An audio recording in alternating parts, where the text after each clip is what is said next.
Cerebral thrombosis లేదా embolism అని పిలిచే మెదడులో రక్తం గడ్డకట్టడం మెదడులోని రక్తనాళాలు అడ్డుకున్నప్పుడు సంభవిస్తుంది.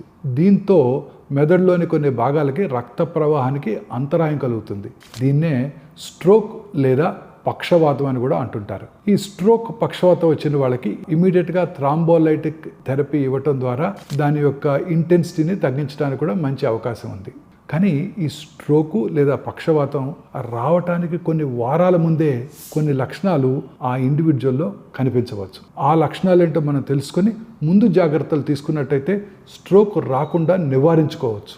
చేతులు, కాళ్ళు లేదా ముఖంలో, ముఖ్యంగా శరీరంలోని ఒకవైపు బలహీనంగా లేదా తిమ్మిరిగా అనిపించటం, అకస్మాత్తుగా మాట్లాడటంలో ఇబ్బంది కలగటం, మాటలు తడబడటం లేదా ఇతరులు మాట్లాడేదాన్ని అర్థం చేసుకోవడంలో ఇబ్బందిగా ఉండటం, 1 లేక 2 కళ్ళు అస్పష్టంగా కనిపించటం, డబుల్గా కనిపించటం, దృష్టిని కోల్పోవడంతో సహా ఆకస్మిక మార్పులు కలగటం, నడిచేటప్పుడు బ్యాలెన్స్ కోల్పోవటం లేదా గది అంతా మీ చుట్టూ తిరుగుతున్న అనుభూతిని కలగటం, కొన్నిసార్లు ఫిట్స్ లేదా టెంపరీగా స్పృహ కోల్పోవటం, వికారము, వాంతులు కూడా ఆకస్మికంగా సంభవించటం.